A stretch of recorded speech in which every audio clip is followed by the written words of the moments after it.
entramos a la curación número 6 de los 18 milagros de Jesús en el Evangelio de San Marcos. Es una enfermedad tan común. ¿Quién puede decir que no la tiene? Sí, es una enfermedad, pero se manifiesta de muy diferentes formas en las distintas personas. Es la enfermedad del miedo. Vamos a ver lo que dice el Evangelio de San Marcos en el capítulo 4,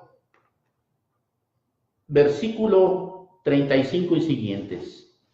Dice que al atardecer Jesús hizo pasar a sus discípulos a la otra orilla, pero se levantó una fuerte borrasca y las olas irrumpían a la barca de suerte que ya se anegaba la barca. Ellos vieron que su maestro estaba dormido en la popa y entonces lo despertaron. Maestro, ¿no te importa que perezcamos? Él, habiendo increpado al viento, le dijo al mar: cállate, enmudece. Y vino una gran bonanza. Y entonces les dijo: ¿por qué estáis con tanto miedo? ¿Cómo es que no tienen fe? Tenían miedo. Y la traducción de la Biblia de Jerusalén dice que tenían mucho miedo.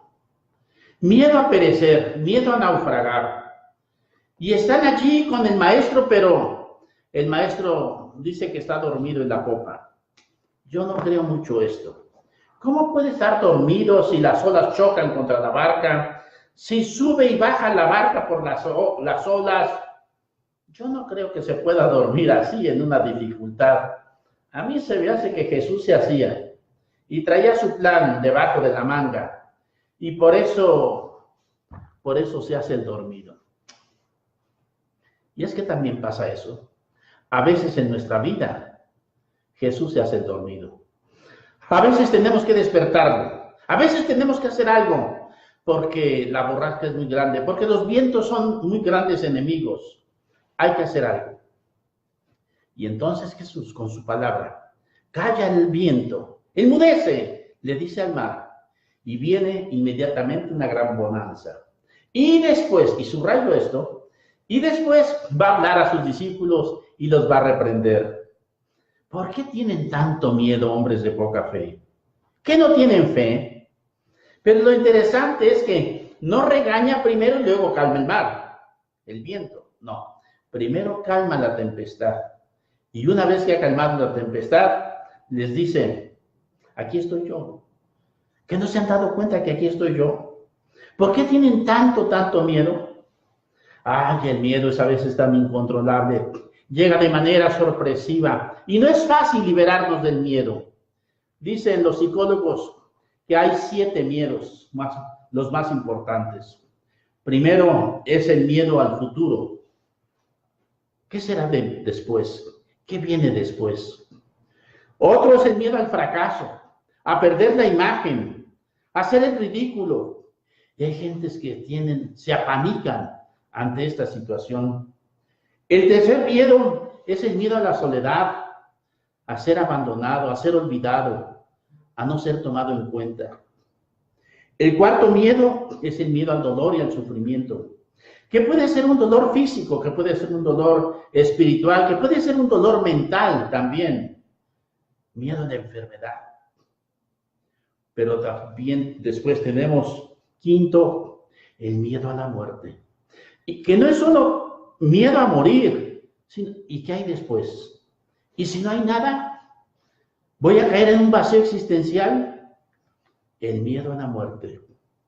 El sexto lo tienen algunos, sobre todo cuando son proveedores, miedo a la pobreza, de no tener cómo proveer a su familia, de no tener los medios económicos para solucionar un problema, una enfermedad, miedo a la pobreza. Y el último del cual nos habla Erich Fromm es el miedo a la libertad, a tomar las propias decisiones porque hay que asumir las consecuencias. Mejor prefiero ser esclavo y regresar a Egipto, que era el miedo del pueblo cuando se encaminaba a la tierra prometida. Pero yo he aumentado otro miedo. que también es frecuente. Es el miedo a ser amado. Hay gente que es refractaria y no se deja amar.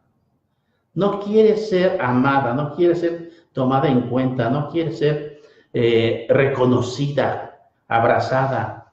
No quiere. Miedo a ser amado. Pero después de hacer este panorama tan difícil de lo que son los 7, 8 miedos del ser humano, viene la pregunta, ¿y cuál es la solución? Porque el Evangelio no solamente te presenta situaciones difíciles, el Evangelio es buena noticia y te presenta solución.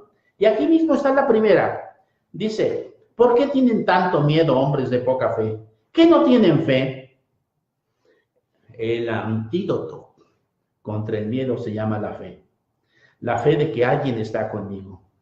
La fe de que, como canta la hermana Glenda, que nada hay imposible para Dios, que se puede pasar el mar rojo, que podemos caminar sobre las aguas. La fe. Y el segundo es el amor.